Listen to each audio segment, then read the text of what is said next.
আজকে তোমাদের সাথে শেয়ার করছি একটা সুন্দর আর স্পেশাল ব্লগ, যেটা আমার মনের খুব কাছের। অবশ্যই শেষ অবধি দেখো। 18 তারিখে আমি কলকাতা আবারও চলে এসেছি, আর কোকোনাট কেসেস থেকে আমি একটা ব্যাক কভার অর্ডার করেছিলাম ফোনের।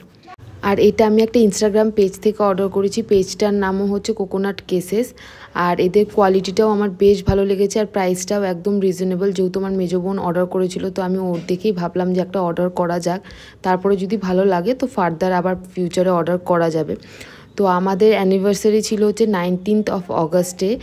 আর রাত 12টা বাজতে না বাজতেই রাকেশ অর্ডার করেছিল হচ্ছে ব্লুবেরি চিজকেক, যেটা আমি খেতে খুব ভালোবাসি, কিন্তু কোয়ান্টিটি এখন অনেকটা কম করে দিয়েছে।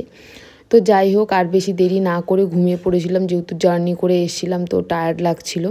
আর সকাল সকাল উঠে করেছিলাম চা আর ম্যাগি, যেহেতু অনেক দিন পরে এসে রুম সাফ সাফাইয়ের ব্যাপার আছে। তো আমি ওই জন্য আর বেশি কিছু করিনি, সিম্পল চটপট যেটা হয় সেটাই করে নিয়েছিলাম। আর দুপুরে আমরা লাঞ্চ করতে গেছিলাম, কিন্তু লাঞ্চ করতে যাওয়ার আগে কোথায় যাব না যাব একবার আমাদের ডিসাইড হয়ে গেছিলো। কিন্তু দুপুরে আবারও যেহেতু প্ল্যান চেঞ্জ হলো, তো একবার ভাবছিলাম এখানে যাই, একবার ভাবছিলাম ওখানে যাই। অনেক কিছু ভাবনা চিন্তা করার পরে আমরা দুজনেই এক জায়গায় এসে ডিসাইড করলাম যে আমরা যাব হচ্ছে বাবু কালচার। যেহেতু বাবু কালচার আমাদের রুমের থেকে অনেকটাই দূরে, তো সল্টলেকে একটা ব্রাঞ্চ খুলেছে, তো ভাবলাম যে ওখানেই যাওয়া যাক। আমাদের রুম থেকে ওয়াকিং ডিস্টেন্সে 20 মিনিটস দেখাচ্ছিল, তো আমরা পৌঁছে গেছিলাম। আর ওয়েদারটা বেশ ভালো ছিল। আর রাকেশ তো অ্যাজ ইউজুয়াল, ও অলওয়েজ সিম্পল, ও ক্যামেরার দিকে তাকাতেই চায় না, যেহেতু খুব ক্যামেরা শাই।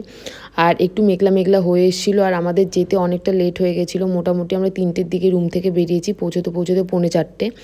তো আমরা আগে থেকে একবার ফোন করে বলে রেখেছিলাম। আর ওখানকার অ্যাম্বিয়েন্সটা বেশ সুন্দর আর একদম সিম্পল আর ছিমছামের মধ্যে। তো আমরা গিয়ে দেখি সেরকম কেউ ছিল না। আগে থেকে কয়েকজন ছিল যারা লাঞ্চ করে অলরেডি তখন বেরিয়ে যাচ্ছিল। তো আমরা সেখানে গিয়ে নিয়েছিলাম ভোজ থালি। আর এই থালিটা চলে হচ্ছে বিকেল 4টে অবধি। তার সাথে সাথে ওদের বুফেও চলে, যেটা দুপুর 12টা থেকে 4টে অবধি অ্যাভেলেবেল থাকে। তো আমার তো ইচ্ছে ছিল বুফেটাই খাওয়ার, কিন্তু 3টের সময় বেরিয়েছি, অবভিয়াসলি গিয়ে আর আমরা চান্স পাবো না, আর টাইমও নেই, সেই জন্য আমরা সেটা নেইনি। কিন্তু আমরা গিয়ে সঙ্গে সঙ্গে অর্ডার দিয়ে দিয়েছিলাম, আর ওরা সঙ্গে সঙ্গে থালিটা আমাদের অ্যাভেলেবেল করিয়ে দিয়েছিল, যেহেতু 4টে বেজে গেছিলো। আর আমাদের আগে ফোন করার কারণে আমাদের এই সুবিধাটা পেয়েছিলাম। আর ওখানকার স্টাফদের বিহেভিয়ার খুবই ভালো। তার সাথে সাথে ওখানে চলছিল ইলিশ উৎসব, কিন্তু আমরা ইলিশ মাছের কোনো আইটেম আমরা অর্ডার করিনি। তারপরে আর কি আমরা কিছু পিকচার্স ক্লিক করে বসে গেছিলাম খেতে, যেহেতু প্রচণ্ড খিদে পেয়েছিল। আর প্রথমেই ওয়েলকাম ড্রিঙ্কে দিয়েছিল হচ্ছে আম পান্না। আর ওদের খাবার দাবারের কোয়ালিটি আর কোয়ান্টিটি আমার একদম ঠিকঠাক লেগেছে, আর সব খাবারই খুব ফ্রেশ লাগছিল। তার সাথে আমার সবথেকে বেস্ট লেগেছে ওদের মাটন আর ওদের ফিশ ফ্রাই। তার সাথে সাথে ওদের বরিশালের মুরগি বাটাটাও দুর্দান্ত লেগেছে আমার। আমি এটা ফার্স্ট টাইম খেয়েছি। মুরগি বাটা মানে একটু ভর্তা টাইপের, খুবই সুন্দর ছিল। আর ফিশ ফ্রাইটা তো অ্যাজ ইউজুয়াল তোমাদেরকে বললাম, খুবই ভালো লেগেছে, আর একদম গরম। আমি অনেকটা পরে খাওয়া দাওয়া স্টার্ট করেছি। আর জমিয়ে মাটন খেয়েছি। মাটনটা তো এত তুলতুলে আর খুবই ভালো। তো আর ওদের তার সাথে সাথে যে আমের চাটনিটা সার্ভ করেছিল সেটাও খুবই সুন্দর, কারণ ওটার মধ্যে একটু গোটা সর্ষে একটু গ্রাইন্ড করে দেওয়া ছিল। তো এখন স্মেল আর টেস্ট পাওয়া যাচ্ছিল। তো আমি ভেবেছি পরের বার যখন আমি আমের চাটনি করব একবার এইভাবে অবশ্যই করে দেখব। আর আমাদের টোটাল বিল হয়েছিল 1421 টাকা, আর শেষে দিয়েছিল একটা পান। আর এবার আমাদের কিছু সম্পর্কের কথা শেয়ার করছি। দেখতে দেখতে আমরা দুজনের সাথে 7-7টা বছর কাটিয়ে ফেলেছি। ভাবিনি এতটা দূর আসব। যখন আমি ক্লাস 12-এ পড়ি, এই পুজোর আগ দিয়ে আমাদের সম্পর্কটা শুরু হয়, আর ও তখন ছিল ফার্স্ট ইয়ারে। তো অবভিয়াসলি আমি অ্যাজ ইউজুয়ালি ভেবেছিলাম যে 8-10টা ছেলেমেয়ের মতো ও হয়তো ক্যাজুয়াল, আর আমিও ক্যাজুয়াল ছিলাম। আমি এতটা সিরিয়াস ছিলাম না। বাট উইথ টাইম আমি দেখলাম যে না, ও অনেকটা সিরিয়াস। আর আমি ওকে অনেকবার অনেক রকম কথা বলে কাটিয়ে দেওয়ার চেষ্টা করেছি, যে দেখছিলাম যে আমাকে ছেড়ে যায় কিনা, কারণ আমি যেহেতু প্রথমে অতটা সিরিয়াস ছিলাম না। কিন্তু দেখলাম না, ও খুব সিরিয়াস, ও কোনো কথাতেই কোনো এফেক্ট পড়ে না। তো ভাবলাম এত ভালো ছেলে হাতছাড়া করা যাবে না।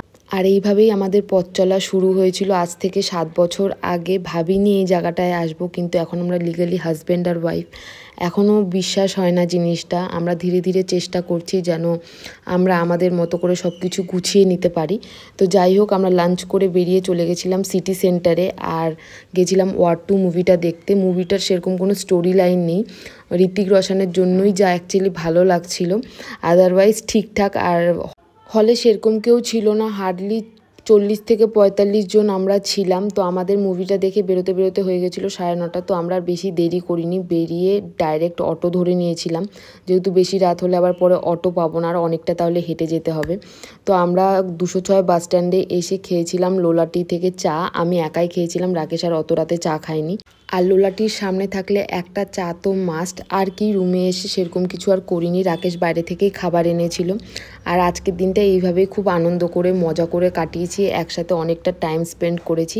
তো তোমাদের এই ব্লগটা কেমন লাগলো অবশ্যই জানিও। দেখা হচ্ছে পরের একটা ব্লগে।